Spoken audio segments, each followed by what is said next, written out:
I was at MagFest this year and discovered that developer Meredith Grand of 3Bs was actually had a booth set up for the sequel. I got to play about 20 minutes of it, loved it as much as I loved the first one. Got this cool little comic book prequel to the first game. Mike was off during all of that. Well, hey, I do my best. I hope the footage was entertaining because let me tell you, Perfect Tides 1, great game. We streamed it in 2022. Probably going to stream it again. But you should look it up on Steam and play it. Probably one of the most personal and real human dramas I've ever seen in a game. And I'm really excited for the sequel. So let's get into it. Meredith Grand explained that this encapsulates about the first of 16 planned chapters for Station to Station. And just to recap everything I did while my mic was unfortunately off, because I'm a complete goofball.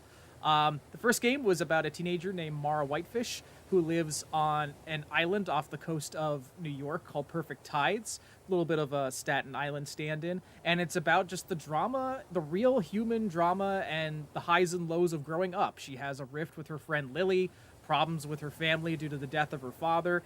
And it takes place over the course of a year in her life. And you get some familiar stuff like AOL Instant Messenger and Final Fantasy VII references that put you there like, oh, I remember that. But there's also some real human stuff. You know, the pain of wanting a relationship at that age or wanting to fit in. It's very human. So this is set in 2003, 3 years later, and let's get to it because I've only played about 20 minutes of this when I was at the MagFest kiosk. Fear no more, says the heart, committing its burden to some sea, which sighs collectively for all sorrows, and renews, begins, collects, lets fall. Virginia Woolf. It's a cliche to begin with a quote. You know this, but you're a fool. Besides, in order to make good work that reaches past mere juvenilia, you must expel your stupidest words, all 1 million of them. Put them down so they may die. Your name is Mara Whitefish. You lived on an island for most of your life. Now you spend your days in transit. And right off the back, this jumped out to me the second I saw this during the MagFest demo. Yes, that is a Ballistic X versus Sever advertisement behind the couch. If you are a movie person, as the developer Meredith seems to be, there's some good stuff in here already, and I'm excited to find out more. It's 2003. What a year. You're a freshman at the State University of Creative Studies in the city. The semester is almost over. State University of Creative Studies, SUCS, the sucks in the city? It's a long commute to school from your mother's apartment on the mainland. Instead of riding home, you often end up sleeping at Daniel's place. No one here seems to mind. Oh, hey, I forgot you crashed. Yeah, I was pretty zonked. Zonked? Where did that shit come from? The language evolves, you dick. Get used to it. Dinner breakfast? Or diner breakfast? No, I'm broke till Friday. Daniel's been your friend since high school. These days, you might even call him your best friend? In fact, it's possible you chose to attend Sucks, an effortless decision you were repeatedly assured is the biggest of your life so far, because Daniel chose it. Daniel's tastes have rarely led you astray. You trust him to fill in the gaps of your judgment, of which you fear there are many. I can make us something, though. Sure.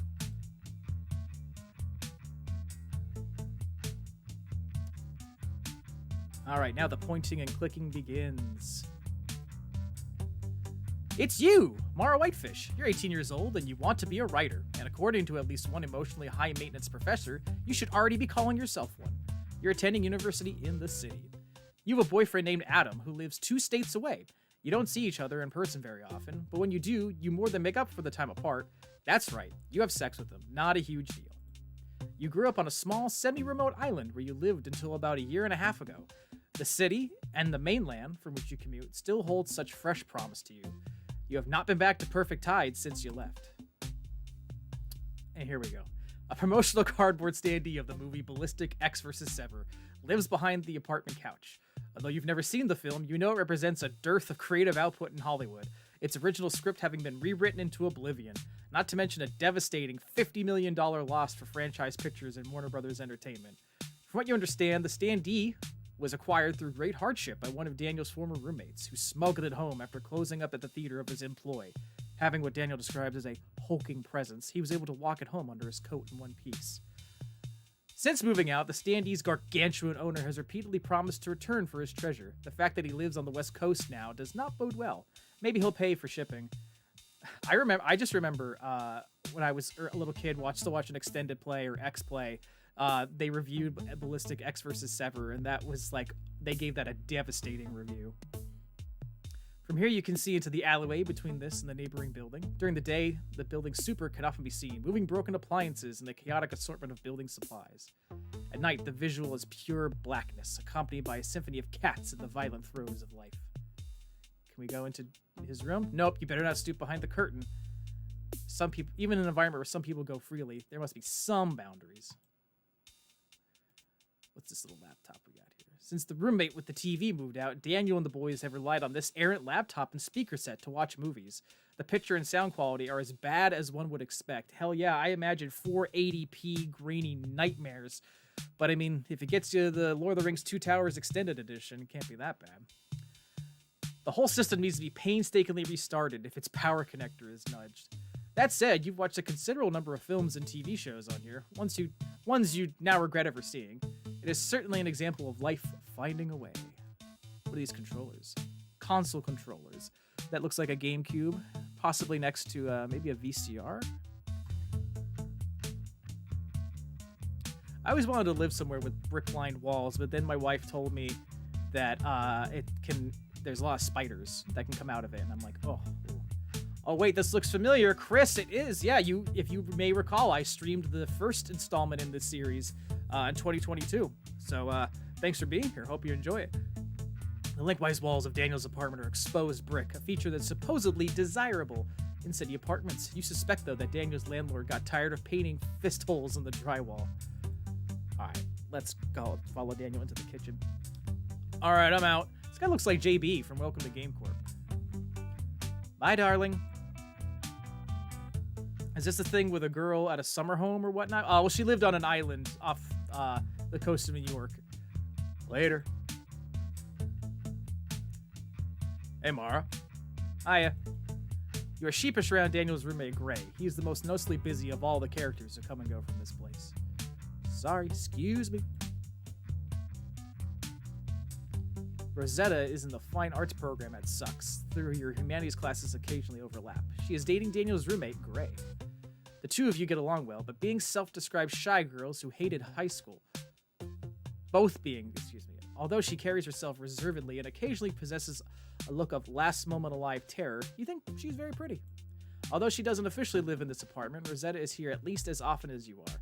This only contributes to the anxious feeling that you're pestering Daniel like a girlfriend without actually dating him. You comfort yourself with the knowledge that you spend a fraction of the time Rosetta does on personal hygiene and beauty, occupying the bathroom only long enough to relieve yourself and thumb through the same 3 steam-crinkled issues of Juxtapose. Let's talk to Rosetta. Hey, Rosetta. Rosetta takes a moment to realize you're speaking to her, even though you've addressed her by name. Oh, hi, Mara. Did I wake you walking through? Nope. I didn't even hear you moving when I'm awake. What'd you guys get up to last night? Once again, Rosetta doesn't seem to realize you're speaking to her. I always feel so awkward when words are hanging, and I'm just like, please acknowledge what I've said. Oh, my friend had this gallery show in the village. We were at that, and then at the after party, and then her friend's loft. Well, sounds fun. Once again, you're jealous of Rosetta's social life, a life which seems so much richer, both culturally and materially, than your own. How is a small, winsome girl from the mainland so well connected? You mentally hum a few verses of the same old song about how you've chosen the wrong major, attended the wrong classes, bought the wrong sneakers, and bathed with the wrong 2-in-1 shampoo plus conditioner. It was alright. I really wanted to be home earlier, working on my own piece. What me product are you splattering against the wall this time? That's funny, Daniel. Have you given your soul to the nearest media conglomerate yet? Painting sounds fun. I wish I was any good at it. You should try it then. Reminds me, I'll send you some supplies. What you'd really like is an invitation to one of those loft parties without having to learn how to paint. Sure, thanks. I'll ruminate on that. All right, let's talk to Daniel, our part-time roommate, you could say. What are you reading? Being John Malkovich. Good movie. Oh, yeah, Charlie Kaufman. Little did these characters know they were a year away from Eternal Sunshine. And a year off of adaptation. Oh, man. You seen it? No, I've just heard enough to know everything about it. It's not bad. Kind of meta. I've heard that. It's actually sort of perverse, the way you're transported into another mind. I've heard that too. You should see some of these things you've heard about. It's at the library. Sure, you'll get right to that when you learn how to freeze time. Daniel is shockingly adept at absorbing new and interesting works. He's seemingly able to drop everything in the pursuit of knowledge, to chart endless pathways of his curiosity. You just don't have the knack for this. Your thoughts are desperately monogamous, unable to pivot until they've been painstakingly explored. I'm starving. Forgot to have dinner last night. What do you want to eat? Anything. What's in the fridge? You're pretty sure the eggs you've been keeping in Daniel's fridge are still fresh and intact? Daniel's roommates tend to leave unclaimed food alone unless it's ready-made. That's a clear sign as any to go check out the fridge. Where do those eggs go? The fridge is more crowded than you'd expected. You'll have to look closer. Okay, so we can inspect with a right click. That brings up the little eyeball. I missed that. That was a great little icon I remember every time. Does this game have achievements? This is a demo, so not yet. But considering that the first game did get patches that included achievements, I imagine maybe Station to Station will launch with achievements. I'll have to ask in the Discord. Let's see. Peering past the metropolis of Dale's pale ale cans, rolling rock bottles, and 3 different kinds of milk, you could see the pale glimmer of an egg carton. Aha! You reach past the contents of the fridge to retrieve your egg carton, which you soon discover is resting precariously on a Costco-sized jar of applesauce. Having found what you need from the fridge and trying hard not to let your eye fall on any other culinary atrocities, you close the door. Looks like you've items in your inventory. Hover your mouse at the top of the screen to see them. Eggs. So can I put the eggs on the stove? There you go. Easy peasy. It's as easy as making eggs. Tell me how you like your eggs in the chat. You crack your remaining eggs directly into the frying pan. They immediately form a giant, viscous mass. Want any, Ro? No thanks. If I eat this early in the day, I could surely perish. That's a relief. There's really only enough for you and Daniel here. But it's the point that Mara asked. Josh likes his egg omelet style. Chris likes them fried over easy. I like them scrambled. Using a spoon, you effortlessly break the yolks, letting them merge with the whites as they cook. This creates a multicolor mixture as the different egg sections mix. You call this the confetti egg method because every bite is a celebration. Now I want some eggs. God damn it. I want some eggs on toast.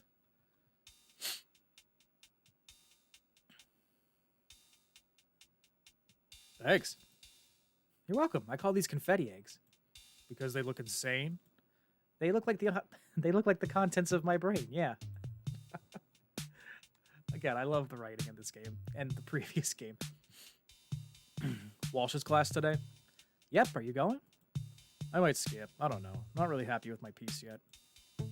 That would be unfortunate. You find you can engage more deeply with the class when Daniel is there. Let's pester him to come. Like, you know, oh, you should come. It's more fun when you're there. It is? Yeah, dude, the whole discussion is more lively. But my paper's a mess. Yeah, dialogue choices, Chris. The first game had multiple endings that depended on what character relationships you did or didn't foster, what things you did or didn't do in the real world. The first time I played it, I actually got quite the bummer ending, but, going back in, you can get some better ones. It was pretty interesting, so I'm excited to see what pathways this game will offer. Don't be a perfectionist. Alright, maybe. You'll go to class no matter what, of course. You can't be waiting around for Daniel to make up his mind. You finish your eggs as quickly as possible, trying to focus on your obligations for the day. You have to work a library shift and finish your paper before class. I did not see that or remember that. That was about 2 years ago. We stream a lot of games here, so I don't blame you. I do have a review up on the YouTube channel, and I honestly, I'm probably gonna play Perfect Tides again. I can stream it if people want, before Station to Station does fully come out. You wanted to ask Daniel about a topic Walsh brought up in class recently. What was it again? You've never had an easy time holding on to your ideas, and now that you're in college, you've resolved to start writing them down. You bought a cute, tidy little notebook just for the occasion, and ever since you lost it, along with an equally cute pen, you've been taking notes on your phone. All right, so this is a feature that I saw at the MagFest presentation, and I'm really excited about what the phone's going to offer here. It lets you kind of instantly access talking points about characters and topics in the game world, and I think it's going to offer a lot of interesting kind of just more opportunities for the great writing and more depth for the conversations you'll be able to have. Here's where you store all of your personal contacts. It's looking pretty bare. Certainly you know more people than this. You'll just have to add them as you remember them. And these are all the topics you're trying to remember. Okay, so you've only collected one so far. So P for people, T for topics. You might like the game 13 Sentinels then. You know, I remember a lot of hype. Was that end of 2022 or like middle of 23? Because I do remember the hype about that. If your cursor turns red over a person, you can have a deeper conversation with them. To ask someone a question, left-click the person and hold. You can even ask yourself a question. Why not? We already talk so much. Now, what did you want to ask Daniel about? All right, let's get talking. Let's ask Daniel about me. You're okay. Let's ask Daniel about himself. Not a trustworthy character, if you ask me. Cute, though. We don't talk about 12 minutes here. We don't talk about 12 minutes on this channel. What about Rosetta? Rosetta's great. What's not to like? You can be honest, Daniel. Pretend I'm not here. Look, admittedly, I don't know much about girls, but Zero, you're already scoffing over there. But what? But if I've learned anything from living closely with them, it's that you can be honest is a dirty lie. I like when guys are honest. Me too. You're both in cahoots. How come when a majority of women agree on something, it's a conspiracy, Daniel? Yeah, how come? I didn't ask for this. You broads have fun. Ooh. Daniel getting himself in trouble. You don't want to bother Rosetta anymore while she's getting ready for what you imagine is a much more fun and interesting day than your own. All right, so as you can see, the cursor is now a pink, pale red, so that means there's no conversation options, but we still have some stuff. Let's see what Mara thinks about themselves. And about Daniel. Daniel's a good friend. I can be myself around him, I think. Why does the world make more sense to Ro than it does to me? What club is she part of that I don't know about? And then, topics. What does Mara think about New York City? Or the city? The city is incredible, but is it really the place I belong? Or am I just locked into commitment I've made? You know, I actually probably am way off. I shouldn't be calling it New York City, because I think I just get that sense from certain conversations in Perfect Tides. They go out of their way to just call it the city or the mainland because Mara lives on Perfect Tides. I think I'm just so in my head of making it a Staten Island stand-in. I can't speak to that. It just makes logical sense in my brain. All right, let's ask Daniel about the city. Do you remember what Walsh was saying about the city last week? Nope. Oh, well, it was something about how living here used to be really nurturing if you were a writer getting started. Uh-huh. But now Walsh says it's too expensive here, and all the interesting parts of the city have been scrubbed away. We're basically living in the magic kingdom of piss. You're, like, worried about that. Well, not super worried. I'm just sort of having a miniature crisis over it. Mara, she's wrong. There are things that Walsh is wrong about. I know, but what a convenient argument for Walshy that all the good shit happened in the city when she was young. I hadn't thought about it that way. This is the best place in America to be a writer, hands down. How do you know that? Because we're here, dingus. You like your classes, don't you? School's all well and good. I just figured by now Yeah. By now I would have made more connections, you know? Like with experienced writers, editors, publishing people. I hate to break it to you, but that's not a city problem. If you want to meet people, you better start talking to them. But it's scary. No, it isn't.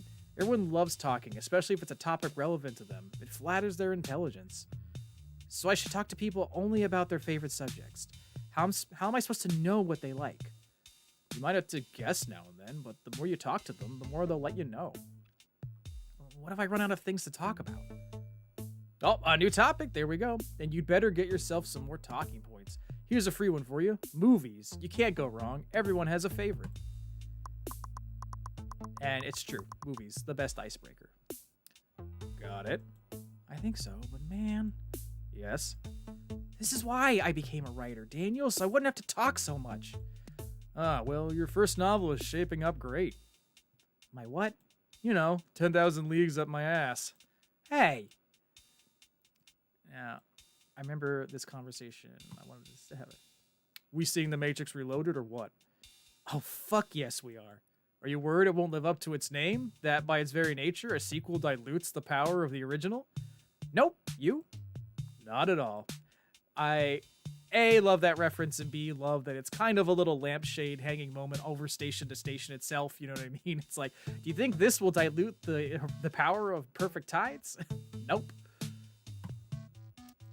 Now let's see, Mara's take. The most recent movie I've watched is Requiem for a Dream. Someone on Terrible Talk recommended watching the final act alone in the dark with my headphones on. Why I followed this advice without an ounce of suspicion is a great fucking mystery for the ages. Am I the only Matrix Reloaded defender here, or anybody in the chat know that the Matrix Reloaded is actually good? Not as good as the Matrix, but still good. It's a cool morning in the city, and you feel a moment's regret for not packing a jacket yesterday. But you've committed to dressing for warm weather, and so your decision must stand. It's not like Mom is here to see the goosebumps on your arms. You exhale contentedly. You have just enough time for a quick, leisurely walk before work. Let's see if we can chat with this fellow. See something you like? Yeah, I like a lot of it. But I have no money right now, and when I do, it's usually for pizza. I know, I'm out here a lot. Well, the books aren't here to look pretty. Come back when you want a boy. Do you do trades? It would have to be a pretty interesting book, something I think I could sell. Like a mass market paperback, Harry Potter, or The Lovely Bones? Kid, despite my schmuck appearance, I happen to have taste. With this bit of self-deprecation, your misgivings about the sidewalk book vendor melt away. Why would you shop at the big bookstores when you've got the real deal right here?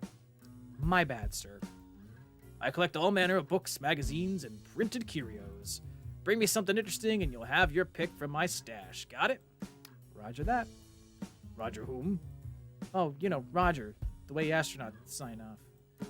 Astronauts? You mean actors? You listen to Coast to Coast? Don't think so. Check it out sometime. Should give you some good information. I'm always on the lookout for that. Thanks. Can we peep the books at all? Oh, no one has ever been able to explain to you how this book stand operates in the middle of the street, nor how the vendor can afford to sell relatively new books at so significant a markdown. I'm sure it's without any licenses at all. Not that you can't afford them, even then, you get most of your books from the school library. Oh, hello. You're not hungry right now. Better save your extremely limited funds for when you actually need to eat. What's this? Oh, okay. Just in-game controls. This is red. Does that mean I can talk to... Nope, can't do that.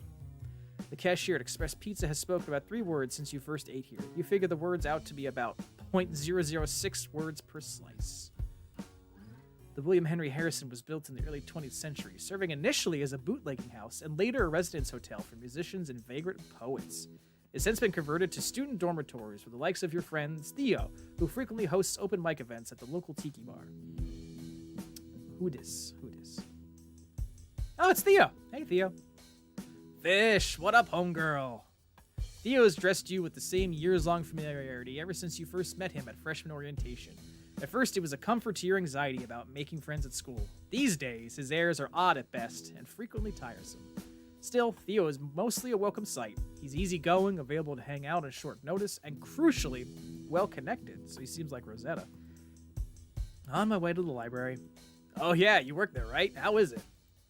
Pretty easy. I get a lot of time to write. Damn, I need a job like that. I have no good place to write, and it's killing me.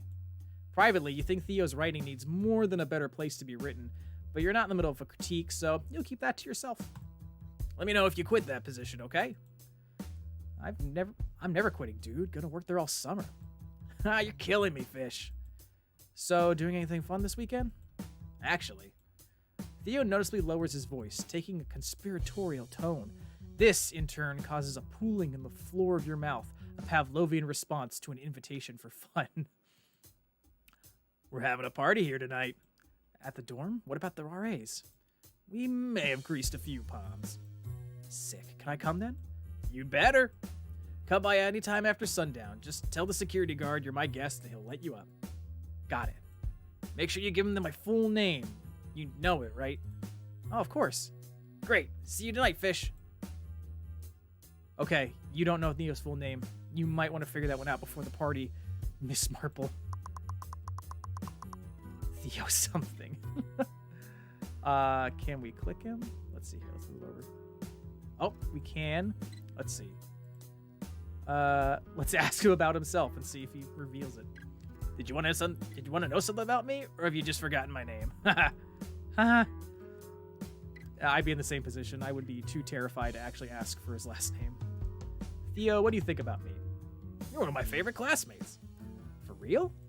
Yeah, I always love when you voice your opinion. Gives me something to think about. I feel like I say the stupidest things in class. If by stupid you mean brave, then yeah, you really go for it, Fish. Wow, thanks. You're not totally sure you can believe Theo. He tends to be quick with a compliment, and his kindest words bring up an ever-sneaking suspicion that he would like to date you. Still, you can't help but grab on the suggestion that other people like to hear your opinions.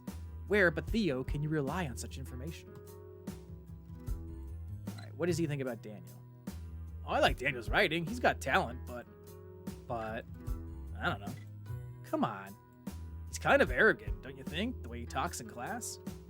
I don't think that's arrogance. He has taste and he's opinionated. So am I. You're not arrogant, Fish. You're perfectly humble.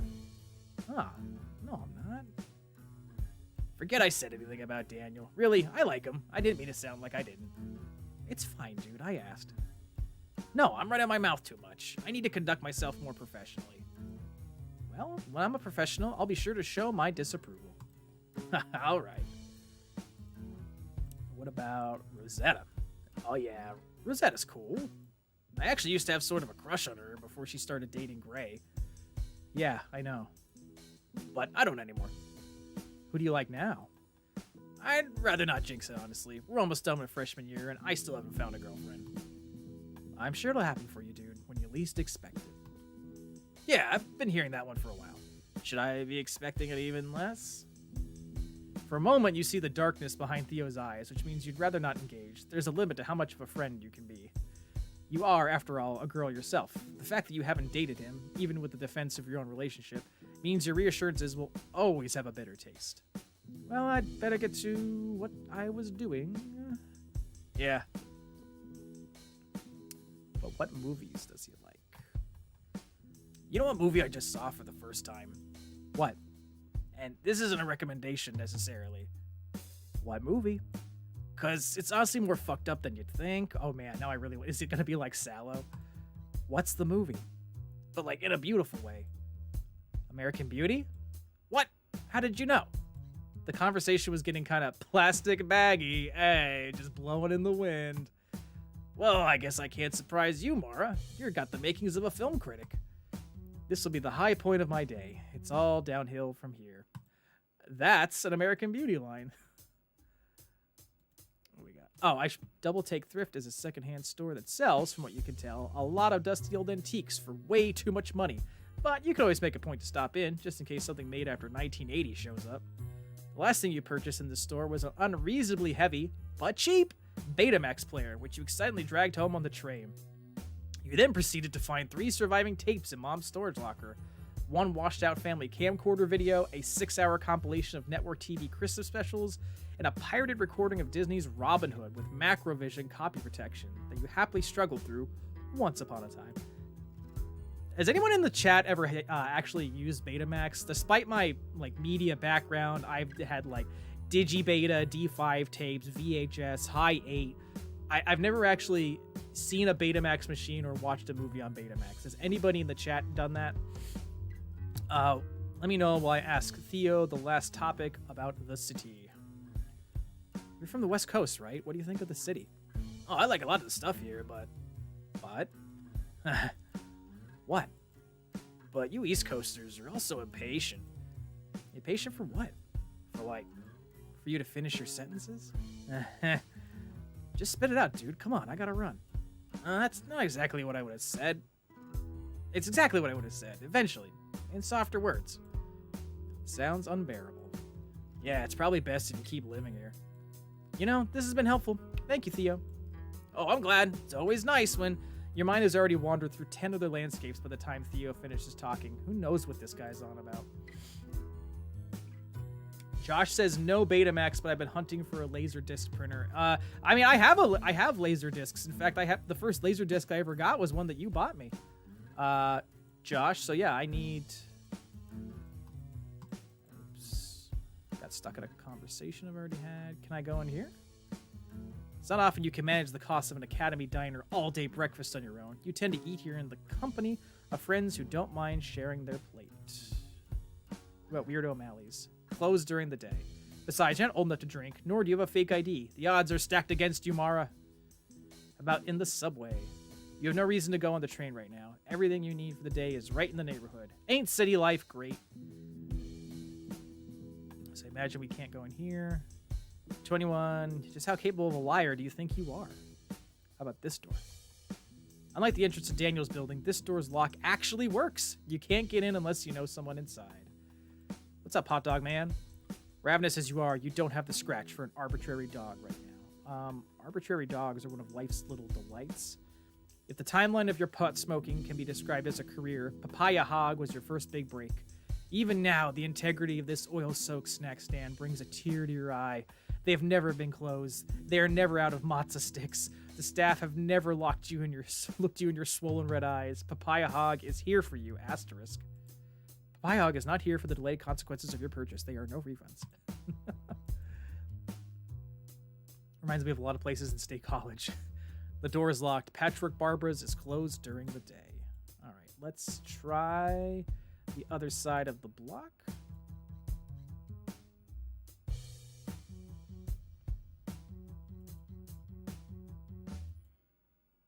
Oh, I think this is the school. It's got the banner. Let's see if we can go in. It's Adam. Hi, sweetie. Hi, Adam. What's up?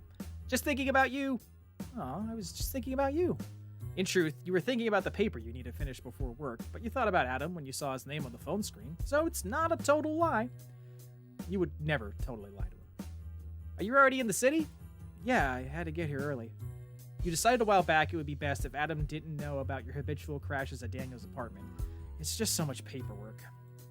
Adam always wants to know where you are and who you're with, and male friends require even further clarification. This is an unfortunate consequence of the distance between you and Adam. It sometimes feels as if you spend more time explaining the beats of your day than having real conversations. On my way to work, then class. Yeah, should we talk after class then? No, now is fine. I think I might be going to, like, a party thing later. Yeah? A party? Yeah, like a party thing. With who? Oh, just some school friends. Just like a few people at the dorms. Okay, when do you want to talk then? I've got a few minutes if you want to talk now. Is there something specific? No, I just wanted to talk. I just missed you. I missed you too. What did you do last night? Nothing. Saw the guys. Cool. You sense that Adam is starting to brood. Well, I love you. I love you too. I could try to call on my lunch break. No, I don't want to be in a rush. We'll talk when we can. You didn't think you were rushing Adam, but it's true that you have a busy day ahead of you. An ever-shifting schedule of schoolwork and commute leave little room for the long, languid calls you used to have. I'm really sorry, Adam. It's okay. Don't worry, sweetie. I understand. Okay. I love you. I love you too. Bye. Now it's definitely time for work. You better get over to the Sucks building. Adam Lee. Oh, we're gonna see how Mara actually feels. Adam and I have been dating for about a year now. I haven't been able to visit him since winter break. Distance really makes things difficult. It's a lot of the reason we fight, actually. If we could be closer, we'd be able to work things out more easily. But I have school, and neither of us can afford to move, so our sporadic visits will have to do for now. I know if we can love each other enough, we can be patient. I have a feeling we'll be seeing Adam in person at some point in this game. Alright, what do we got here? Lost and found. Rarely cleaned out. Its offerings are rarely claimed. Once in a while, after a grace period, because you are so decent, you help yourself to its contents. What's in there now? Nothing of interest right now. Oh wait, books! Free books! We can take this to the vendor guy. You take a look at the current offerings on the free cart. In general, these books don't tend to pique your interest. They're too boring for the library, after all. You're surprised when one particular cover catches your eye. You vaguely remember the author's name from a lecture in anthropology last fall. Not to be confused with a lecture in anthropology last fall, where you submitted a 2-page resume that named all of your written works and was bound by a creased corner. After a quick sweeping with your hand, which only serves to spread the grime to your body, you open it and read.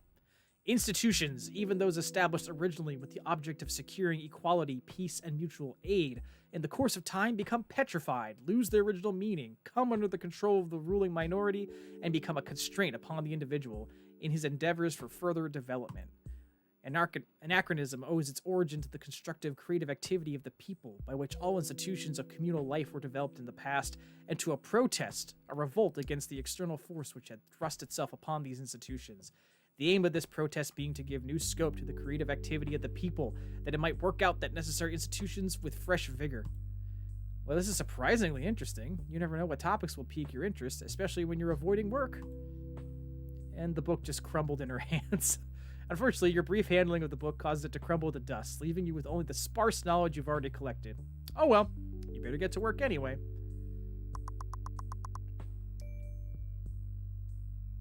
How does Mara feel about anarchism? There's something about anarchism that appeals to me. I've been feeling kind of hopeless with politics lately, but maybe there is another path. Hopeless with politics? You're only in 2003, Mara. What's in here? Oh, here's the library. Hold on just a second. Can we go up? Where did these stairs go, Josh? The next floor up is actually an entirely different building, full of medical experts and state-of-the-art imaging equipment. You have no business up there. Can we get a drink? Used to drink from this fountain pretty often, until the day you saw a student sitting on it with his whole ass, so far back that the drinking spout seemed to be entering it. Now you can buy Diet Coke from the school vending machine. Totally fair. This is classroom 202. Class in there and not one of yours. All right, so we're heading to our job at the library. Hello. Mara, good morning. Hi, John. I'm assuming Jonna. You'll be happy to know I had a good night's sleep. Thank goodness for that. You know, you need more sleep than you think you need. I know. How can you know that when you think you know how much you need? I'm already mentally infiltrating what I think I need. Well, you need more than that. That's not possible. I'm afraid I've got a stack for you today. We're cleaning house for the spring on top of giving campus tours all weekend. This is bad news. The morning downtime is one of your $8 an hour job's greatest perks. You're needed so infrequently that you've grown to depend on it. You'd planned to finish writing your paper for Walsh's class this morning. A large cataloging job will tie you up for hours, making a seamless jump from work to the classroom impossible. Come over here. I'll show you the damage. VHS exclamation point. Hang on. No, I want to look at the VHS tapes. This is only the first card. I've got more in the back. When's the last time these books saw the light? Shouldn't we be getting rid of them? They are all pretty old, it's true. I pulled a lot of them for donation, but most of these books are still germane to our programming. I'll be by the entrance if you have any questions. Thanks, Mara.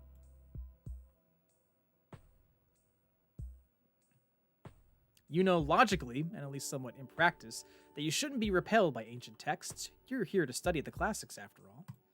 Still, there is something viscerally dull about dusty old books.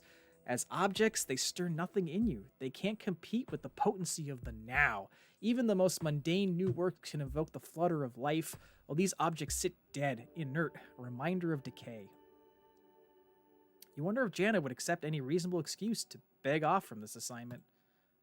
It would have to be a pretty good one. I wonder if that means we can go try to fish our way out of this. What do you think about Jana? I hate disappointing Jana, but sometimes my life demands it. What can I say? Well, what's on the cart? You really don't want to sort these books. There must be some way to convince Jana they don't need to be sorted today. Oh, okay. So we can actually try to get out of this. You'd rather keep the mystery of this studious patron alive. Why talk to him and spoil an image so peaceful? How about you? You do not want to make yourself known to these students. It's better this way. This clock has not been working for some time. You've mentioned this to Jana on more than one occasion, and she's forwarded the information to the appropriate department, who has in turn forwarded out the fucking window, apparently. Ah, bureaucracy. This is a collection of popular fantasy titles, prominently featured as Neil Gaiman's dark fantasy Coraline and Aragon by Christopher Poloni. The latter was famously written when the author was still in high school.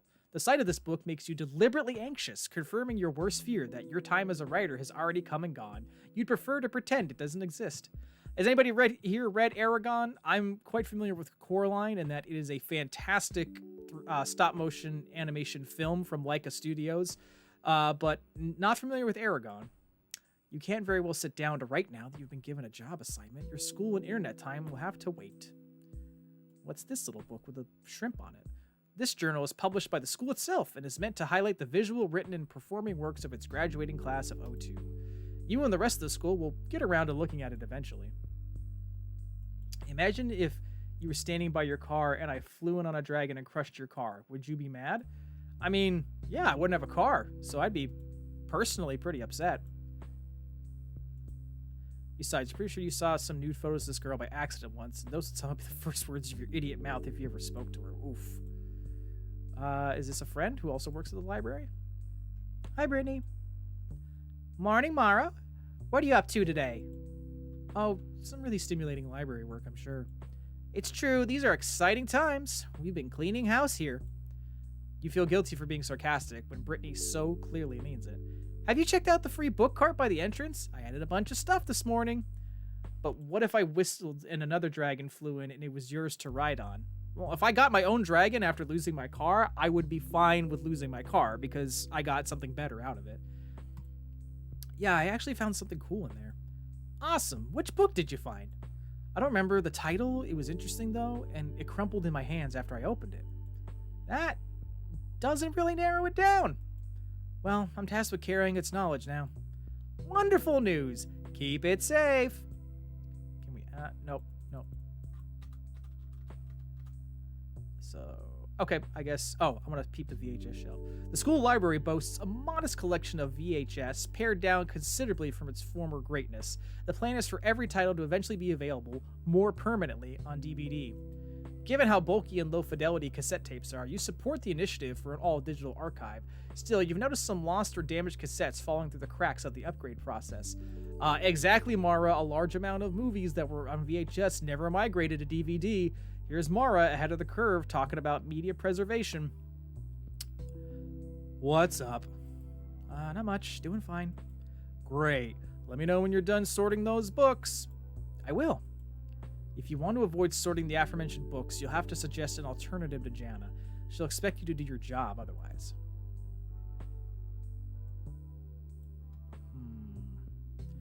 Can I use other people as an excuse? Can I use a topic?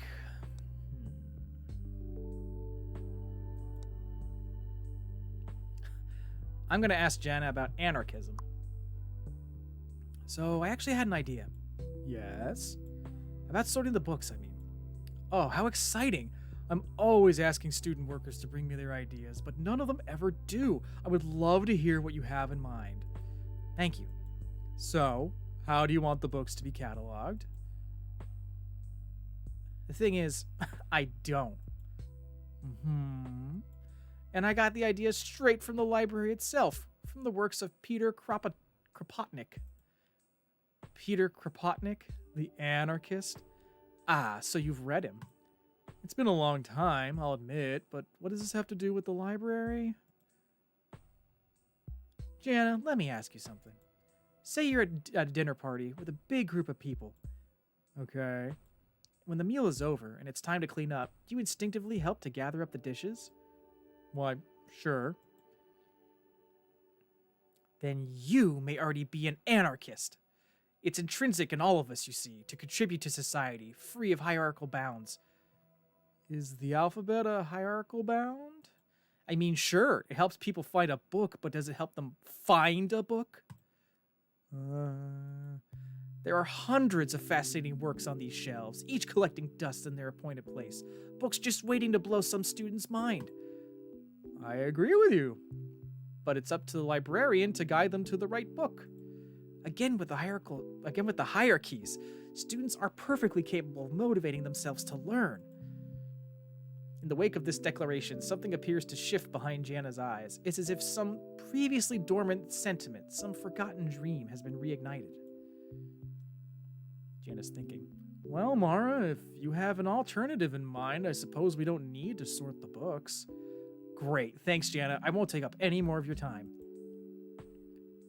You'll bring me your proposal then, I trust. Your plan for restructuring the main stacks. I imagine you're looking for a self-managed approach. Yes. Great. Well, why don't you get started on that while the library is still quiet? We still have to deal with the book soon, of course. Can you present it to me tomorrow? Sure thing. Perfect. That should be plenty of time to organize what you've obviously considered so thoroughly already. Should be. Great. Thanks, Mara. Glad to see you taking the initiative like this. What on earth have you gotten yourself into? This is going to be way more work than sorting those books would have been. Your stomach churns with the thought of letting Jana down with such a cheap scheme. You're going to have to see this through somehow. Oh, I wonder if there was a... Oh, look at this! Side quest tracker. That's great. Well, you are in school after all. It was just a matter of time before you'd get an assignment, right? All of your writing projects will appear here, along with all the information you'll need to submit them. You can access this menu at any time by clicking the notebook in the icon bar. Nice. More on this later, when it's time to write. For now, it'll be pushed to the jumble at the back of your mind, where all non-urgent matters go. Boy, do I know that well. Anyway, seems you have the morning free. You can finally get online and prepare your schoolwork in no particular order. All right, let's go back to that computer. So Mara's computer in her house was a source of a lot of activity in the first game, whether she was working on writing or she was talking to people on AOL. Let's see what things look like here. And we got one of those translucent Macs. You power on the iMac and log into your student account. Though a novel and coveted devices just a few years ago, this computer has grown creaky. But for your uses, writing and printing, email, messaging, browsing the web, it does just fine.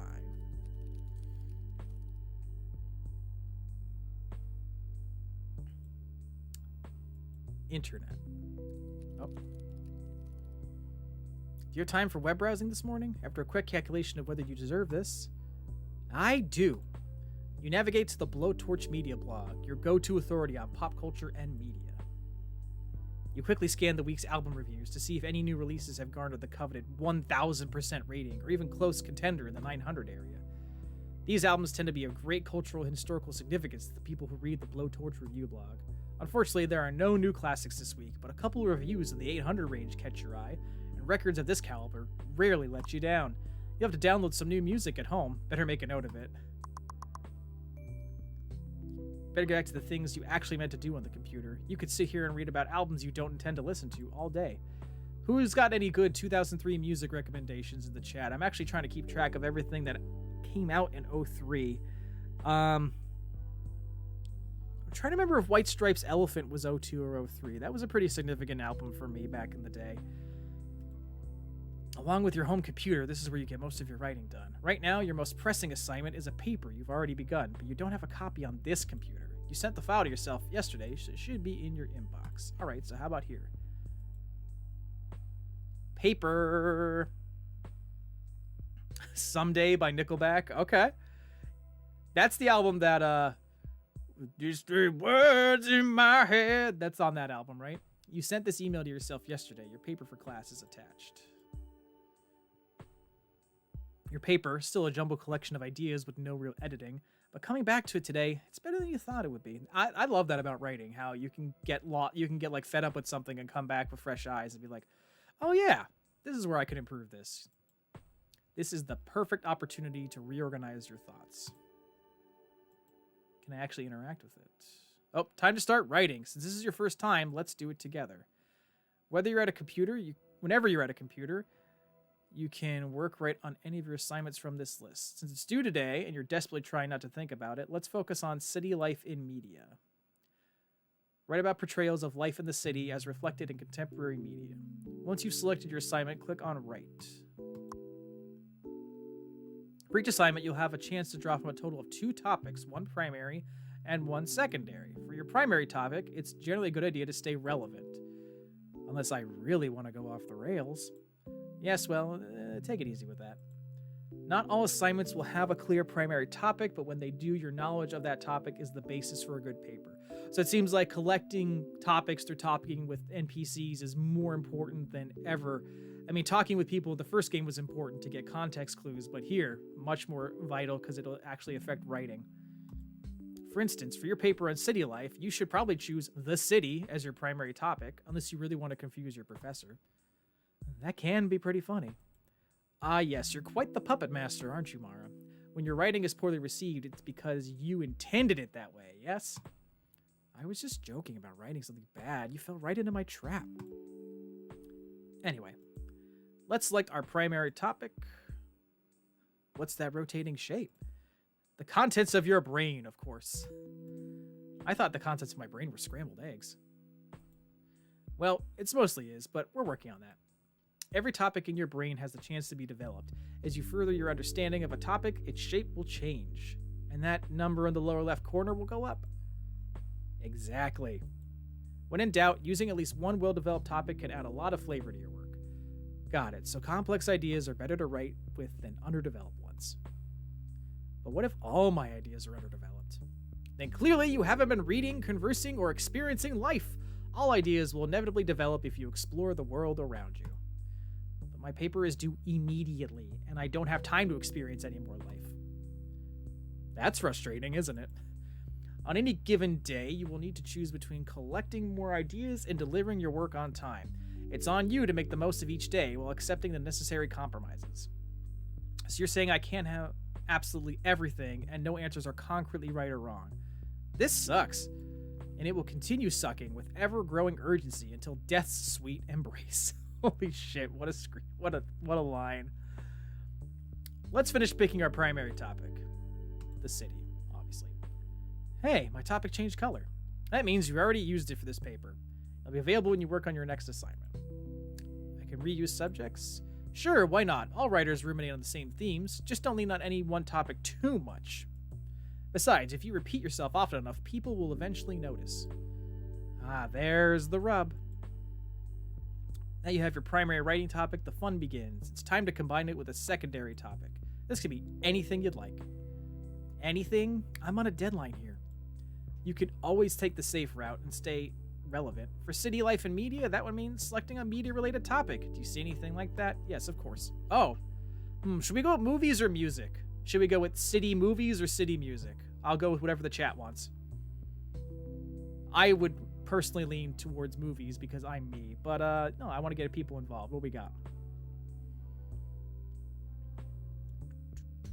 First answer in the chat gets to pick. Nickelback. So that's music. All right, the city and music. Nice. Music is a big part of your life, and you're always finding inspiration for your writing there. All right, let's finish this paper.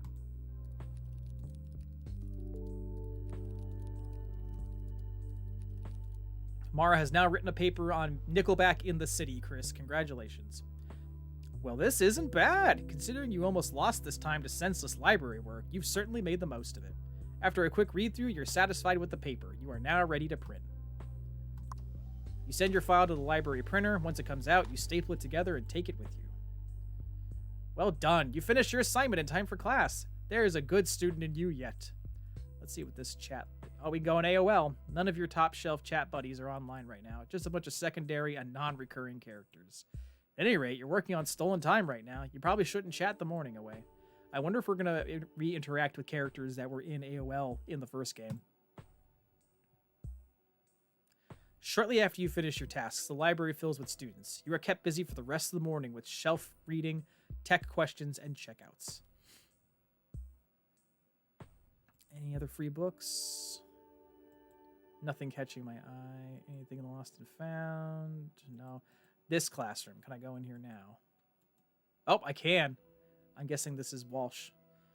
Media studies class begins the way it usually does, with you arriving early, claiming your unsought-after desk up front, and wondering anxiously if Daniel will show up. He does, and then another wave of concern washes over you. Your performance in this class is oddly staked upon both Daniel and Walsh's approval. You've never had a teacher you wanted to impress more. At the same time, Daniel is your only classmate who questions the educators at sucks in a way that seems pointed and not queerly individualized. Walsh, in light of this, is a formidable opponent. Even as Daniel pokes at the basis of her ideas, you can't help but see them for their gold. She seems unfazed by even his harshest interrogations. Why not show it then? Why does so much have to be artfully implied? Daniel, we know you want to see more boobies. And gets a laugh out of that. Fresh off a screening of the 2002 film Adaptation, also written by Charlie Kaufman, who Daniel mentioned earlier, you've been discussing the outside demands, both recognizable and hidden, imposed on a writer as they craft a work for an audience. Now wait, Daniel may have a point. Why indeed? Whether it's books, TV, film, when the sex begins, the scene ends. Why skip ahead to the aftermath? Why? Content restrictions. Well, sure, the media channel provides the budget and the distribution, and in turn, we fit their standards. But what about authors and directors who make this choice, commit this act of self-censorship, regardless of their constraints? I'm talking about films and novels for adults. Don't these too shy away from graphic or even artful depiction? And what about students? Free as they are to express such things, they often write very conservatively. We just don't want to give you our best material, Walsh. Clearly not. Hey. My question stands. Is it possible that both artists and audience have trained their expectations? And with the proliferation of media in our lives, does that not affect how we engage with reality? Wake up, guys! I'll put it another way. When it comes to the primal act in question, writers seemingly want to concern themselves with the events leading to its consummation and its aftermath. I posit that in turn, this is how we start to view sex in our own lives. A sort of blackout moment, a temporary loss of perception. We come to see intimacy as an inscrutable obstacle on an otherwise smooth narrative track, as something stories can only guide us towards. The rest is up to us. Can art not offer comfort and catharsis around sex, much as it does for topics like faith, struggle, and death? I mean, maybe it's not a useful part of the story. It's in bad taste, pornographic.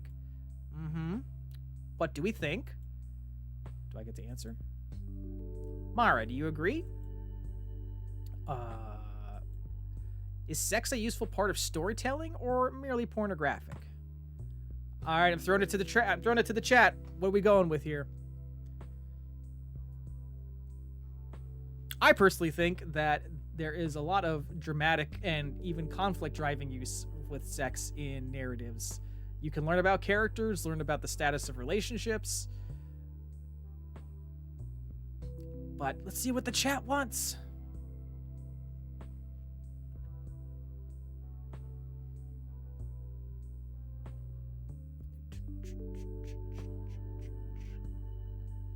Chris, do you only have responses if they're about Nickelback?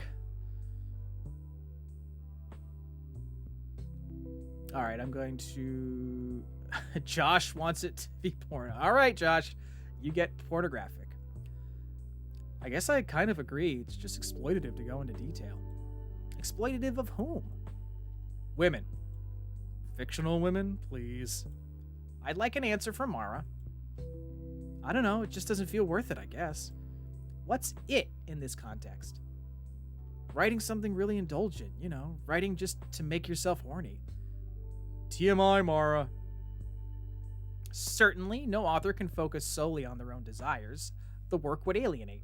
But an expression of desire is not inherently alienating, it can be quite powerful. For your next essay, I want you all to think about the universality of desire, the ways and reasons we tend to suppress it, and what can be communicated in character, theme, and beyond through its expression. I'm horny. Please use any media you wish to flesh out your case. It will be due next class.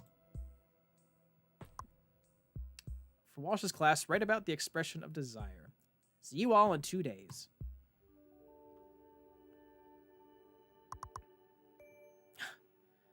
All right, let's see what topics. Well, I want to see what we can get from Mara on a couple of the things that we've recently added to our topics list.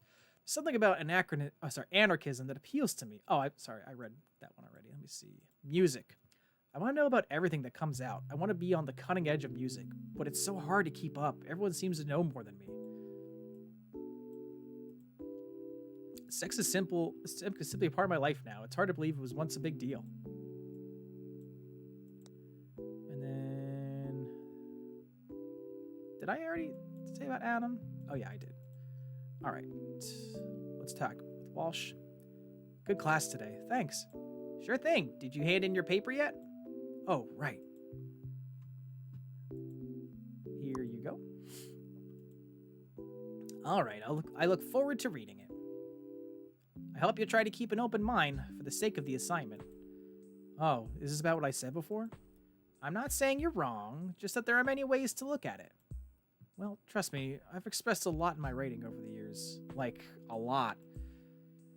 Walsh is apparently waiting for you to elaborate. You drop into a mild panic, realizing you've been insufficiently vulnerable. I mean, in terms of desire and, writing scenarios... Right. It's just that I'm embarrassed by that. The writing seems childish now. That's understandable. I think we all need to be mortified by the rearview mirror sometimes. Oof, that hits home. Yeah, that's how I improve myself. Exactly. I guess what I'd suggest is don't be too hard on that version of yourself. I don't think that's possible. You wrote from the heart then, as you seek to do now. Maybe work was immature, but it was still you. You're well aware of what Walsh is saying. That information hangs on you like a curse. Just consider, for your assignment, that there are many ways to refine our writing, but to get to the truth of a thing, to find that truth within ourselves, that's the first step. Alrighty. See you in 2 days. Alright. Good stuff. Let's see how Mara feels. Oh, great. Very, very, very happy my Steam notifications are still coming in while I'm streaming this. Kind of hurts when Walsh doesn't notice me. I don't know how else to describe it. Well, let's ask Walsh. How do you feel about me? You're a pleasure to have in this class. You mean it? Well, yes, but you're also interrogating me about my opinion of you. Do you expect me to say something rude? So you don't mean it. Here's an exercise for you. Take people at their word, unless they prove themselves to be liars. Most people are either telling the truth or trying to destroy my life. Sparing you embarrassment. Oh. Give it a shot, Missy. What do you think about Daniel? Daniel's a brilliant student, though I'll never let him steer the class in the direction he'd like. Yeah, I won't tell him you said that. Pfft, please. I'll tell him that every day. Tell him as much as you'd like. Give him a whole box of that information with a bow on top. I like Walsh's attitude. Do you know Rosetta? Oh yes, I've had Rosetta in class before. She's a very driven young woman. Would you say she's more driven than me? Mara, you know I won't give you anything if you ask me to compare my students. Just between you and me, I won't tell anyone your answer. I'm certain you won't, because I won't give you an answer. Do you know Theo's last name? Sorry, I've never had that student. But Theo said he took one of your classes over the summer. Nope, don't remember. Wow. I believe you, though. It's just unusual I forget a student so quickly. No, I think I get it. Huh? Uh-oh. Do you know Mara's boyfriend? You've mentioned your boyfriend before. Sorry to say I haven't met him. Can I bring him around next time he visits? Sure, why don't you do that? I bet after all this time you're wondering if he really exists or not. No, I can assure you I spend very little time wondering whether or not your boyfriend exists. What do you think about Jana? I love Jana. Always so helpful. A bit of a nervous pervis, though. And what do you think about yourself? I'm nobody to write home about, really. All right, the city. You were saying something about the city the other day, and I wondered if we could talk more about that. Oh, what was it? Remember how you said the city is all cleaned up now, how it's a totally different landscape? Oh, yes. Did that bother you? Well, I just got here, and right now I'm wondering if I'm in the right place. Oh, Mara, please don't take it that way. I grew up here. We can't have the same lives, you and I. A place is always changing. That's inevitable, and just as inevitable are the complaints of its residents. That's how you'll know you're really dug in somewhere, when you know it well enough that it becomes unrecognizable. Has anything stayed the same since you were young? A lot of the things are the same. There's real history here, things I once took for granted that I love now. You ever feel that way about your home? I don't know. I haven't gone back in a while. Too many bad memories, I guess. Well, the city isn't the only place with a history, with significance. For me, it is. It feels like my life has begun since I got here. It's nice to feel that way. I hope you make some good memories here. There might even be help you make sense. They might even help you make sense of the bad ones. Oh, look at that! You learned something. Anytime a conversation or experience adds to your knowledge, your level in that topic will rise, and the shape of your understanding will change. Some of these shapes get pretty gnarly, eh? Collect them all. Is that a 5-sided shape? Let's see what movies Walsh likes. Let's see. I saw a terrific one last week. City of God? Just spectacular. Not to be missed. City of God is one of those big blind spots for me. My one friend Steve has been telling me for years, probably since 2003, to watch it. And it's not that I'm not interested. I never remember to do it.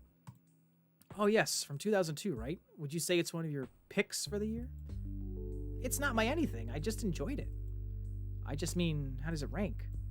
I don't like to rank or categorize works of art. They are already commodified enough.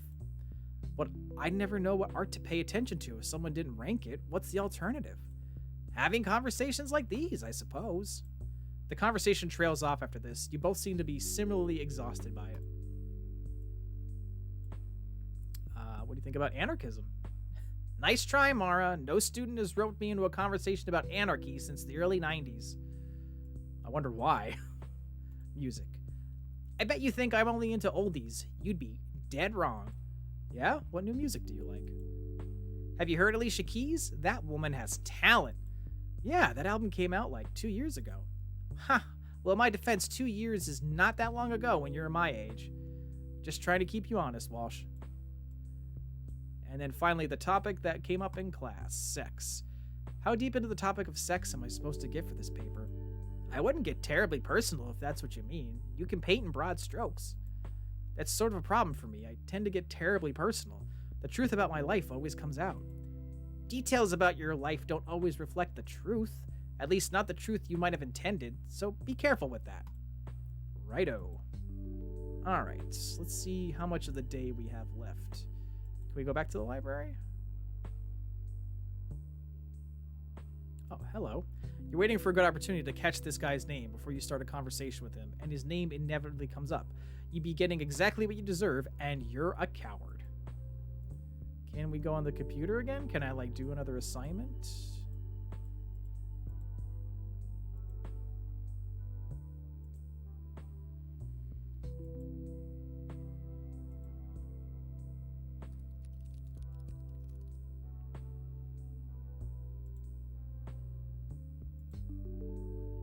Oh.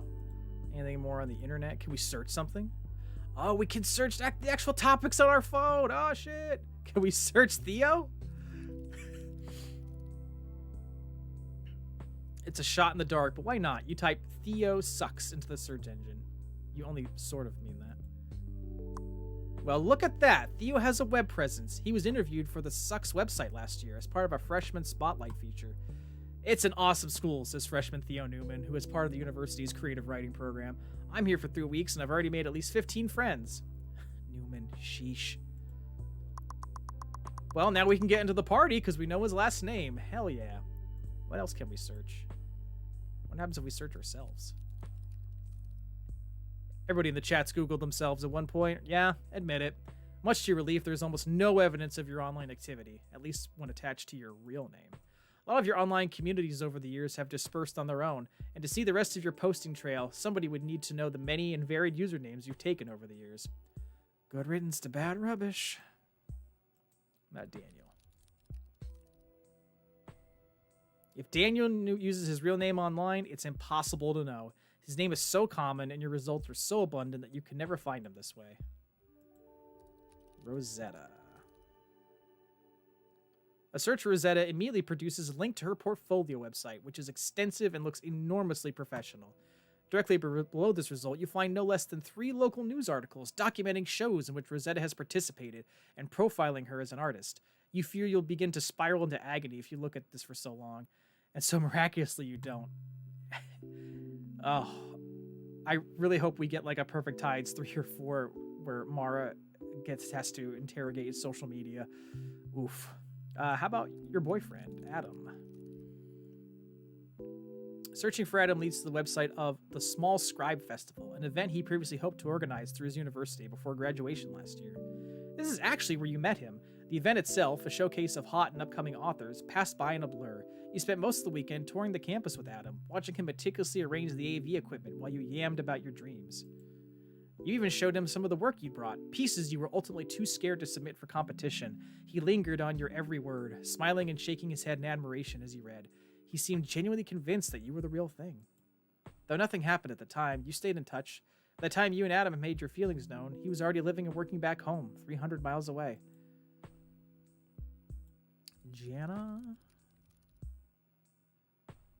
Jana's name produces exactly one result, the library staff page on the Sucks website. Teacher Walsh? Walsh's name shows up on both the faculty pages of the Sucks website and in numerous articles describing talks, interviews, and release events for her books. Walsh herself has a website, clearly designed by a professional, that uses Macromedia Flash to present her work. In an animated, clickable slideshow. It's quite user-friendly, if somewhat aesthetically generic. You'll admit that it's better than anything you could personally manage. Alright, let's use the library computer to search sex. The results are exactly what you'd expect, you fool. You close the browser window immediately. How about the city? A search for the city yields many subpages off the official government website, providing information about municipal services, urban planning, tourism, and news straight from the mayor's office.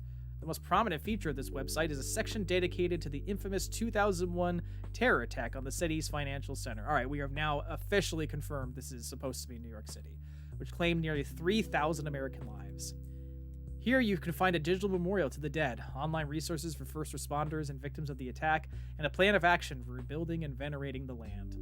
On a daily basis, you do not seek out information about this event, which happened a year before you came into the city. In real-life discussion, it has been such a ubiquitous topic, so often leading into weepy patriotic refrains and hysterical warmongering that you immediately regret its conjuring. Online, the discussion ranges from crazed, racist conjecture to total ironic detachment and mockery of Lee Greenwood and the Crying Eagle. Occasionally, the line between these two can blur. In brief moments, it's sad to you that such a massive loss of life cannot simply be mourned, nor can the why of it all be soberly evaluated. But again, you're sick of the subject and how it has reshaped your environment. There is nothing more to say. Movies. Top result in the website Movie Phone. Welcome to Movie Phone. Today's showtimes. Reviews, box office insights, and showtimes. The current top grossing film is the comedy Anger Management, starring Adam Sandler and Jack Nicholson, which enjoyed a record-shattering $42 million in revenue on the week of its debut. Matt, or Josh, or anybody in the chat, go to Box Office Mojo. Please tell me the opening weekend of Anger Management so I can know what day this day in the game was supposed to take place on. Anarchism. The top result for Anarchism is a Usenet forum that claims to have been in operation in some form since the 80s. You'd hope to find a concise primer on political theory, or at least a rundown of best community practices, but the latest active threads seem to all involve one of the forum's top moderators, his alleged misdeeds, and a naming and shaming of his many defenders. Finding it all indecipherable, you abandoned your search. April 11th to the 13th, 2003. Thank you, Josh. 42.2 mil. Nice. What a time. There is much buzz on the internet about MP3s and their impact on the music industry. In recent years, record labels have been at war with the various peer-to-peer networks that frequently distribute their tracks. As of this month, the American technology company Apple has opened a digital marketplace for MP3s, selling files legally for 99 cents a piece. You personally expect to stick to piracy, which is effortless, endlessly portable, and at a price that can't be beat. Alright, looks like we have exhausted all the search options, so let's hit the streets.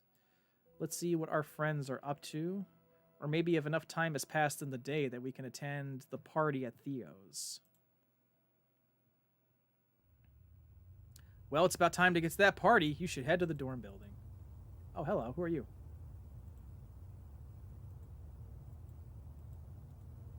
He's deeply absorbed in a phone text conversation. The printed digits on his buttons nearly invisible from use. Can we go this way? Can we cross the street?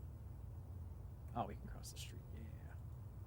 This is the arterial road of the neighborhood, allowing cars and buses to quickly cut from east to west. You do not cross often. Phone booth anger management. Holes! Got that Shia. The Eden is one of the few theaters in the city that hasn't been absorbed by a larger multiplex chain. It's also a lousy theater. It's dingy little screening rooms built next to a subway tunnel. Oh! This is based on an actual theater in New York City. I don't know if it's called the Eden, but they talk about it on a podcast I listen to a lot, that there is a theater that's built next to a subway and the movies always get interrupted. Holy crap. Nonetheless, you see everything here. I would love to go to, I wonder if it's actually the Eden. I'm gonna have to Google it after this. But I've always said, I just want to go to that theater for the New York experience of having a subway pass over my screening room. You spent years dreaming of an easily accessible movie theater, and the freedom to see whatever struck your fancy is undeniably some kind of paradise. Oh, can we go into the theater?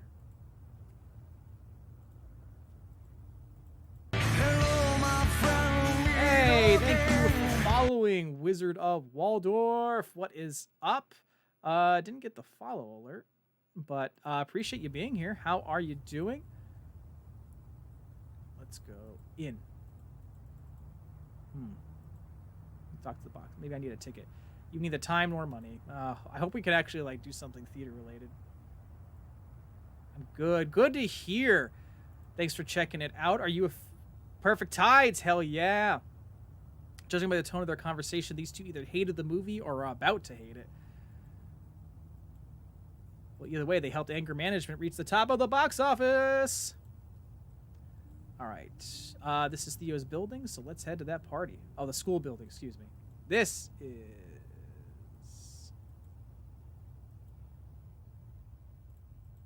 it. Hello. Yes. I'm here to see someone. I'm an invited guest. Of whom? Theo Newman. Newman, let me see. Yes, I've got you here. Mara, right? Yep, pleased to meet you. You know the rules upstairs? No, sir, but I'd like to. Don't get cute now. No alcohol, no smoking, no pets, no overnights, no loud music. Gotcha. And most importantly, see that entrance door, the one you walked in through? Uh-huh. It locks at 11 p.m. You leave, you're out for good. Got it? Absolutely. Have a beautiful night. Already am, thanks to you. 11 p.m. It locks. Right. You don't want to talk to these kids lest you give away to the whole room that you don't actually belong here. All right, so I guess we just hit the elevator.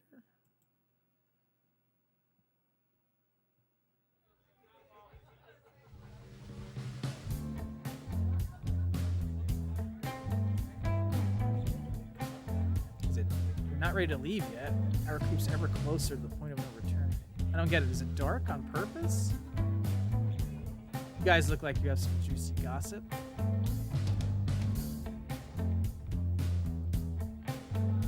You know Mikey Tops? Maybe, not sure. You know Jenny from the next floor up? That sounds vaguely familiar, but... Okay, well, do you know the band A Fond Farewell? I probably know it if I heard it. Not sure how much you'll benefit from this gossip. Maybe useful to me later on when I know all these people. Don't worry about it. You feel vaguely as if you just swindled yourself out of an opportunity. If only you better faked your insider knowledge, you'd be swimming in social gold right now. As currency, that never degrades, as long as it continues to flow.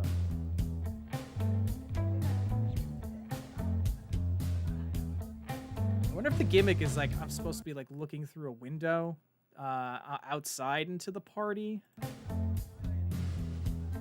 I can't tell if this is intentional. Oh, you know, breathing the air, standing here. Cool. Like anything? Does it look like I like anything? You look like someone who likes music. If you can call constantly getting your heart broken by something liking it. I sure can. We must be kindred spirits. Well, alright, you sound serious. You want the lowdown of the next big act? Oh my god, yes I do. Okay, check this out. Black-eyed motherfucking peas. What? Get out of here, you indie fuck. Emo scumbag. Holy shit. You know, I'm glad music breaks your heart. That's what you get for locking it away in a cage and sharing its beauty with no one. Go listen to college radio. Sounds fun. I think I will. Hey, we had a conversation about music.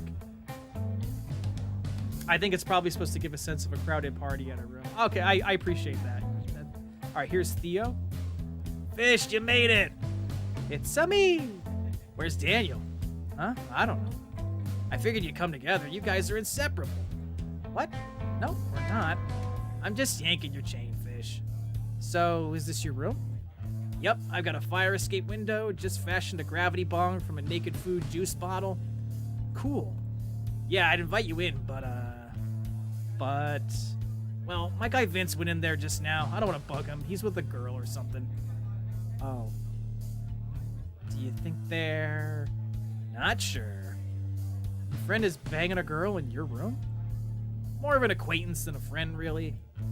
And you don't want to bug him. I just want everyone to have a good time, you know? Confidentially, Vince is my hookup right now. Is that so?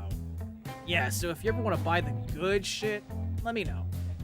You are very interested in buying Theo's weed. You haven't smoked since winter break, when you were offered, also by Theo, a heart-stopping pull from a bubbler shaped like Mr. Peanut. I will certainly do that, my friend. Drugs. Enjoy the party, okay? This whole floor is pretty chilled out. I'm sure you'll find lots of cool peeps to talk to. And we can have some more conversations with Theo. So let's see what he has to say about music, because we didn't have anything last time. Oh, I listen to everything. As deeply opinionated as you are on the topic of music, you can't bring yourself to engage with an answer as annoying as this. Cool, man. Nice. All right, Theo and drugs. You're looking to buy already? I guess. I don't have anything on me, sorry to say. I will in a week or two, though. I can get you something. Shit. Okay. What do you want? MJ, s'il vous plaît. How much? Don't you tell me how much? You're funny, Fish. How much weed do you want? Half a pound? Is that a lot? That's really a lot. A few ounces? How much is that? Like a takeout container's worth. Holy shit. What does 20 bucks get me? I got you, girl. No worries. You have never felt so desperately stupid in front of Theo. It would be best if he forgot about this exchange and never brought it up again. Let's talk about sex. The day I actually have sex, you'll be the first to know. I mean, the second one, obviously. Right. Alright. We already talked to Emo Guy. Who are you? Can we talk to you? Doesn't look it. How about you, sir? How are the old teams this season? Doing good sports? I take it you're not into athletic competition. That's an understatement. I'm a writer, so I'm much more cerebral in my amusements. That's too bad. The mind-body connection of an athlete at their best is really quite transcendent. I'm in touch with my body. I can stop myself from hiccuping. I could cry if I think hard enough about something sad. Cool, well, call me when you can make a 17-foot shot with 10 seconds on the clock. I'll do that. So, really, how's the team doing? We took a double-digit loss last night. Ha ha. That's bad, right? Yeah. Ha ha. Mara with 0 fucks given. Oh. Oh. You attempt to catch the eye of whichever person seems the most friendly, but neither of them do, and you quickly feel self-conscious about approaching them. To cover your tracks, you crane your head into the bathroom. Looking for something? Oh yeah, just thought I left something in there. Didn't mean to bug you guys over here. What did you leave? My hair magazine. My hair magazine. You brought a magazine in there. Pretty stupid, huh? Clearly it's not in there, so I'll just go.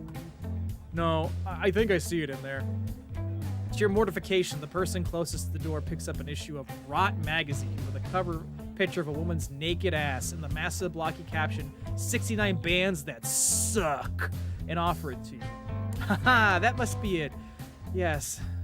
You pocket the magazine in a way you imagine is very similar to a customer in a porn store and slink away in terrible embarrassment. Is it in my inventory? I guess I can't see it. I wonder if I could trade the porno magazine at the book vendor stand. Hey, my name's Mara. Do you go here? I go here. The dorms are pretty small, huh? I was so disappointed I couldn't afford it, but now that I'm seeing it, it isn't much, you know? I heard everyone shares a kitchen here. I wonder if it's gross. I'd probably just get takeout all the time, if I could already afford the room, you know? Well, this has been great. Enjoy your night. What's your story? This group in the corner seems receptive to your company. Maybe you could join them. All right, let's sit and talk. We can go over. Let's talk movies. You guys into movies at all? Whoa, you think you can just waltz into this room and ask us something so personal? Sorry. All right, the city. We were just talking about the city and how there's no real school campus. But the city is our campus. Wow, that's exactly the conclusion we came to. How'd you know? Anarchism. Right on, I'm an anarchist too. Cool. Yep, smashed a convenience store window just last week. I see. Is anarchy only about destruction to you? No way. Violence is an unfortunate means to a noble end. Which is all that sweet anarchist cooch. Jesus. Girl, you asked him. Well, it's important for me to hear out my fellow anarchists. We must find unity in diversity. I know exactly where we could find unity. Your bedroom down the hall? Look at you two. You'll build a big tent in no time. I'm building a big tent as we speak. Well, I guess there's no other segue. Haven't you heard? This is a dry floor. Yep, no sex for 10 feet vertically in either direction. You're fucking with me, right? We would be if it wasn't expressly forbidden. Let's talk drugs. What? Never touch the stuff. I guess just music? You into emo? I saw the Taris and Further Seems Forever at Barbara's last week. Wow, that sounds sick. How'd you get tickets? How does anyone get tickets? Showed up 20 minutes late and bought them off a scalper. Sounds expensive. Did you get carded? Wow, you're just living on a different plane of existence, aren't you? Get yourself a fake ID. Where can I do that? Any shady business owner in the city can make you one. Ask around. Can't you just tell me who made yours? Can't you just be cool? I'm trying, man. I'm trying. But there are so many steps, and you're not telling me how specifically to accomplish them. You'll pay for your crimes against humanity, dickhead. Lock me up. Alright, I think I'm done with this crew. What's your story? Welcome. Make yourself comfortable. Oh, is this your room? Oh, sure. But mi casa es su casa. Party people in the house. You seem kind of nervous. What would I have to be nervous about? These are my school peers, even the ones I've never met before. Surely when they leave, my colleagues intend to pick up their trash and flush the toilet and clean the sheets. Oh God, can the school hold me liable for what happens in here? Sure, they'll probably give you an award for being the coolest host of the night. Nice. That's the sweetest laugh you've heard today. The sweatiest laugh you've heard today. And you were just in a classroom full of freshmen discussing sex. Can we do anything on the computer? Your eyes dart around the tiny dorm room, absorbing as much as you can discreetly. The room seems to be well kept by its tenant. Unfortunately for him, all bets are currently off. These two are standing right in front of the bathroom, removing any possibility of temporary escape. Alright, let's peace out of here. Uh-oh. Cell phone's ringing. It's probably Adam. Hello? Oh, Mara? Adam, yeah, I'm here. I can barely hear you. Yeah, I'm at the party. What?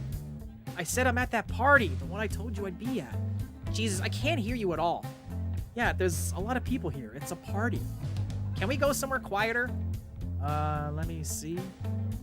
You scan the hallway for any possible refuge from the noise. Each location looks busier and noisier than the last. Hello? I can't really go anywhere. It's the same volume on this whole floor. Can you go to a different floor? I really need to talk to you. Is something wrong? What's going on? Adam, what is it? I can't talk to you while you're in there. It's too loud. Okay, well, should I call you later then? Is it important? What's wrong, Adam? Can you go outside? The hour has grown too late. If you leave the dorm building now, you won't be able to re-enter. Can you please go outside? I really need to talk to you, sweetie. Okay, I'll call you back in a minute. Oh, I thought they were gonna give us like a choice option. You can't be starting new conversations. You promised Adam you'd leave. Ah. Since you had no real reason to be there. Oh no, am I like locked out from everything? Alright, note to self for next time. I have to go around more of the party. Hey, bud. Leaving for the night. Yeah, unfortunately, there's no chance I can get back in after a phone call, is there? Afraid not. Yeah, I figured. Good night, then. Get home safe.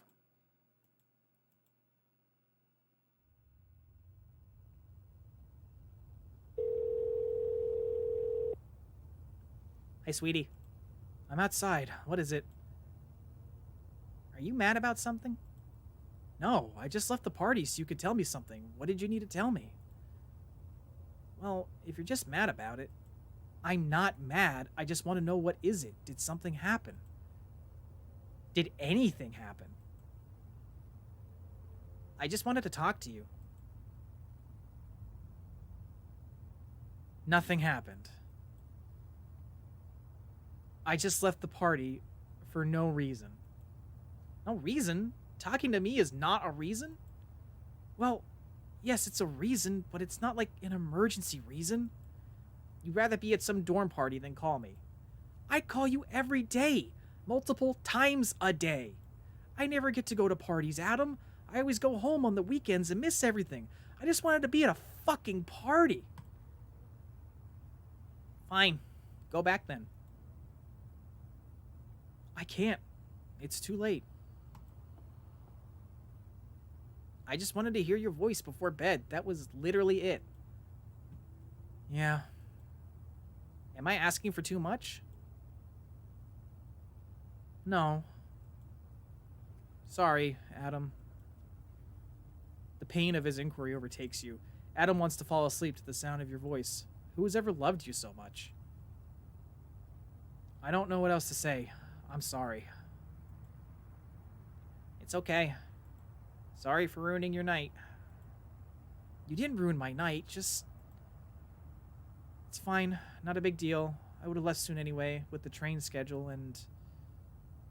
I wasn't really clicking with any of those people anyway. No? Nah, you know how much I suck at making an impression.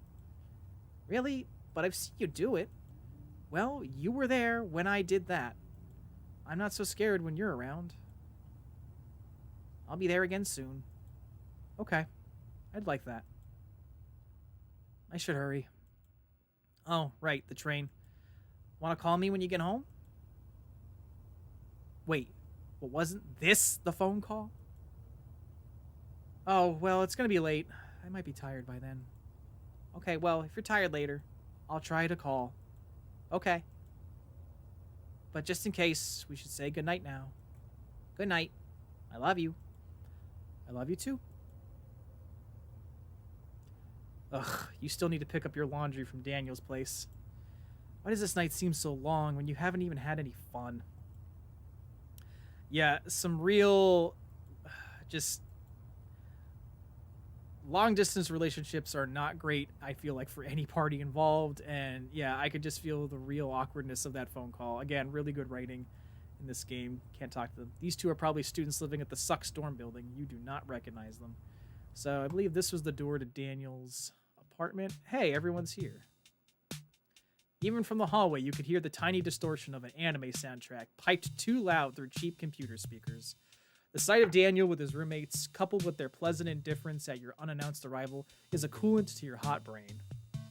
Hey, Mara. I thought I'd find you guys at the party. What party? At the dorm, right? I'm done with those fucking dorm parties. Wide-eyed freshman bullshit. Yeah. What the hell is this? Golden Boy. It's fucking hilarious. The dub is so terrible, it's awesome.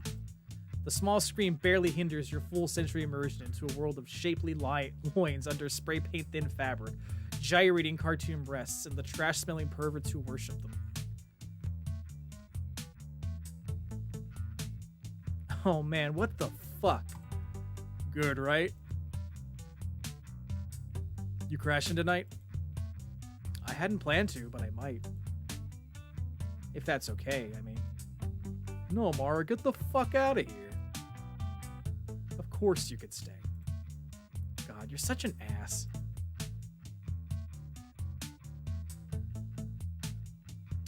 You've reached the end of the demo. Thank you for playing Perfect Tides Station to Station. Well, let's head back to the main menu, I guess. Oh, it literally closes the game. Well, let me reopen it just for aesthetics while we wrap things up here. So, I really enjoy the expanded gameplay systems. I think there are a lot of quality of life things with the ability to track side quests. I think there are just a lot of, obviously, it's a continued, how do I put it? Perfect Tides was an incredibly detailed world with a lot of fun things to interact with, and I think I think Meredith Grant has brought that back in spades this time, and I'm just really interested to get to explore their take on New York City.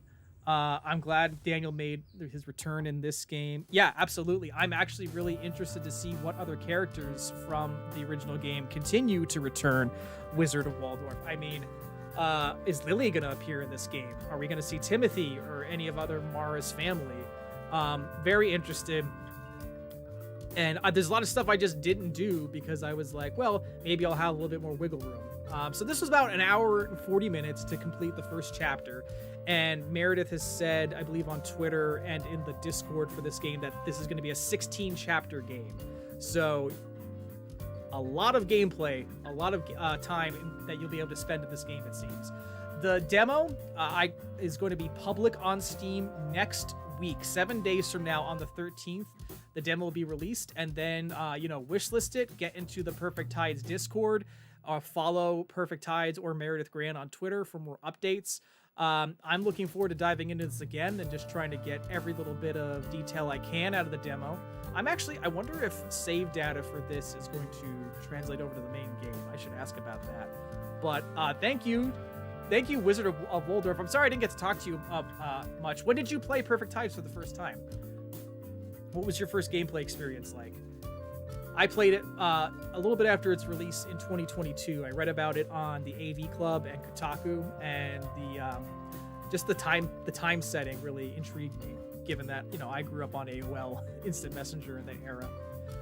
But 21st Century Fool, Josh, Chris, any thoughts? Cat Gamer 747, any opinions? This will I don't have too much point and click experience, but 3Bs has really made a series that I can absolutely get into. And it's probably going to be it. I played it in February of 22. Okay, so you played it near the outset as well. Very cool. Well, I can imagine you've been waiting a while for the sequel. And as I already mentioned, it's going to be live on Steam next week. So thank you to Meredith Grand and Developer 3Bs for the opportunity to show this off early, and looking forward to the main game. But that's all we've got for now. I believe Josh will be back later this week. Oh, actually, Wizard Waldorf with some more info. I actually donated the first time the Kickstarter came out and was happy when it dropped. Heck yeah. Oh, so you're all the way. Very cool. Well, hey, it was really great to meet you. I hope we can continue talking and chatting, and I definitely will be restreaming Perfect Tides at some point this year, and I'm definitely going to play this on stream for everybody when it drops. But I hope you enjoy the demo when it does come out. And I believe Josh is going to be back during the week with more of his Persona 3 Reload playthrough. First time playthrough ever of that game for Josh. Part 1 is in our VODs right now, so you can check that out if you're interested in that game. But I'm going to wrap it up for tonight. Thank you to everyone. Wizard Waldorf, Cat Gamer, Josh, Chris, 21st Century Fool. And until next time, we'll see you in the future. Have a good one, everybody.